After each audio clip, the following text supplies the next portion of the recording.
But in the bullshit department, a businessman can't hold a candle to a clergyman. Because I gotta tell you the truth, folks. I gotta tell you the truth. When it comes to bullshit, big time, major league bullshit, you have to stand in awe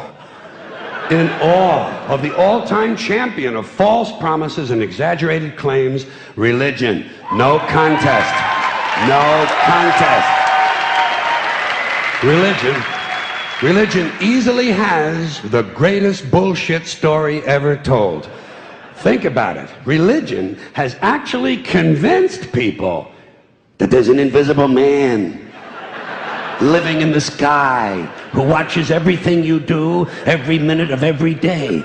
And the invisible man has a special list of 10 things he does not want you to do. And if you do any of these 10 things, he has a special place full of fire and smoke and burning and torture and anguish where he will send you to live and suffer and burn and choke and scream and cry forever and ever till the end of time. But he loves you.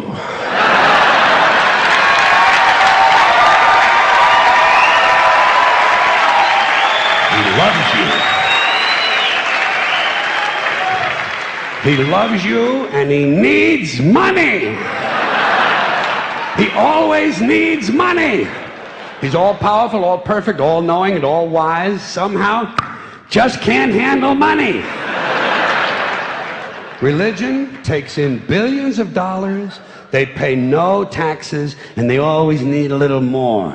Now, you talk about a good bullshit story. Holy shit.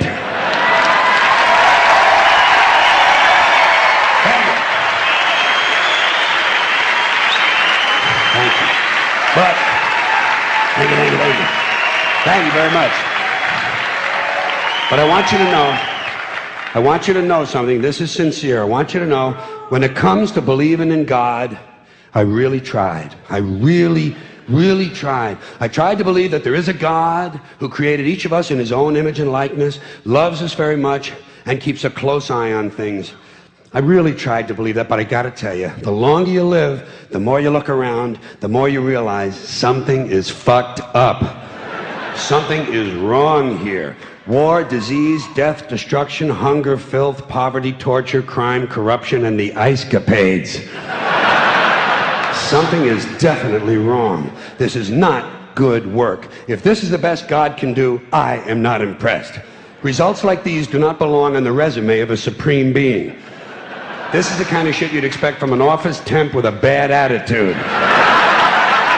And just between you and me, in any decently run universe, this guy would have been out on his all-powerful ass a long time ago. And by the way, I say this guy because I firmly believe, looking at these results, that if there is a God, it has to be a man. No woman could or would ever fuck things up like this.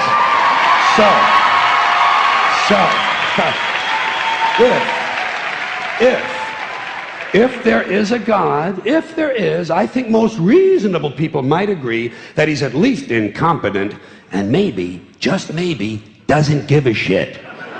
Doesn't give a shit, which I admire in a person and which would explain a lot of these bad results.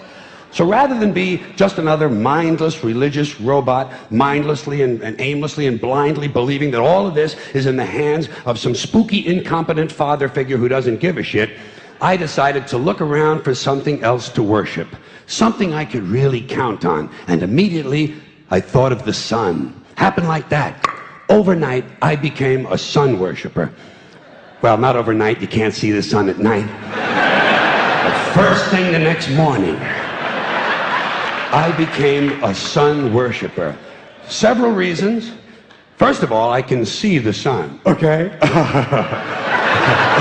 Yeah. Unlike some other gods I could mention, I can actually see the sun. I'm big on that. If I can see something, I don't know, kind of helps the credibility along, you know? So every day I can see the sun as it gives me everything I need: heat, light, food, flowers in the park, reflections on the lake, an occasional skin cancer, but hey, at least there are no crucifixions, and we're not setting people on fire simply because they don't agree with us. Sun worship is fairly simple. There's no mystery, no miracles, no pageantry, no one asks for money, there are no songs to learn, and we don't have a special building where we all gather once a week to compare clothing. And the best thing about the sun, it never tells me I'm unworthy. Doesn't tell me I'm a bad person who needs to be saved. Hadn't said an unkind word. Treats me fine. So I worship the sun. But I don't pray to the sun. Know why? I wouldn't presume on our friendship. It's not polite. I've often thought people treat God rather rudely, don't you? Asking trillions and trillions of prayers every day, asking and pleading and begging for favors. Do this, give me that, I need a new car, I want a better job. And most of this praying takes place on Sunday, his day off. It's not nice, and it's no way to treat a friend. But people do pray, and they pray for a lot of different things. You know, your sister needs an operation on her crotch. Your brother was arrested for defecating in a mall. But most of all, you'd really like to fuck that hot little redhead down at the convenience store. You know, the one with the eye patch and the club foot, huh? Can you pray for that? I think you'd have to. And I say, fine, pray for anything you want. Pray for anything. But what about the divine plan? Remember that? The divine plan. Long time ago, God made a divine plan. Gave it a lot of thought, decided it was a good plan, put it into practice. And for billions and billions of years, the divine plan has been doing just fine. Now you come along and pray for something. Well, suppose the thing you want isn't in God's divine plan. What do you want him to do? Change his plan? Just for you? Doesn't it seem a little arrogant? It's a divine plan. What's the use of being God if every rundown schmuck with a $2 prayer book can come along and fuck up your plan? And here's something else, another problem you might have. Suppose your prayers aren't answered. What do you say? Well, it's God's will. Thy will be done. Fine, but if it's God's will and he's going to do what he wants to anyway, why the fuck bother praying in the first place? Seems like a big waste of time to me. Couldn't you just skip the praying part and go right to his will? It's all very confusing. So to get around a lot of this, I decided to worship the sun. But, as I said, I don't pray to the sun. You know who I pray to? Joe Pesci. Joe Pesci. Joe Pesci. Two reasons. First of all, I think he's a good actor, okay? To me, that counts. Second, he looks like a guy who can get things done. Joe Pesci doesn't fuck around. Doesn't fuck around. In fact, Joe Pesci came through on a couple of things that God was having trouble with. For years, I asked God to do something about my noisy neighbor with the barking dog. Joe Pesci straightened that cocksucker out with one visit. It's amazing what you can accomplish with a simple baseball bat. So I've been praying to Joe for about a year now, and I noticed something. I noticed that all the prayers I used to offer to God and all the prayers I now offer to Joe Pesci are being answered at about the same 50% rate. Half the time I get what I want, half the time I don't. Same as God, 50-50. Same as the four-leaf clover and the horseshoe, the wishing well and the rabbit's foot. Same as the mojo man.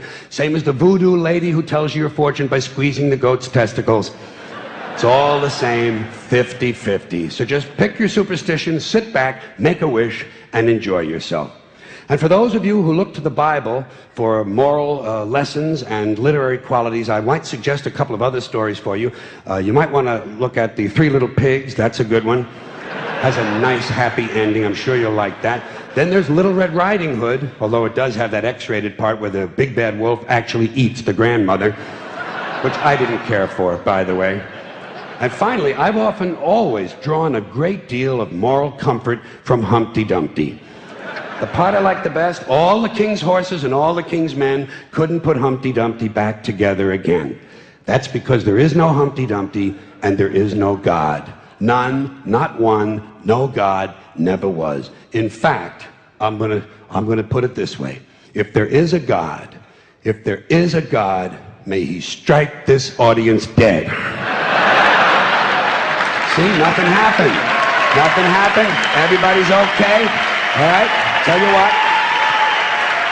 you what. I'll raise the stakes. I'll raise the stakes a little bit. If there is a God, may he strike me dead.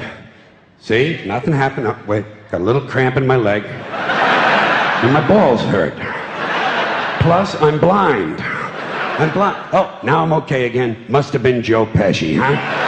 God bless Joe Pesci. Thank you all very much. Joe bless you. Thank you very much. I appreciate it.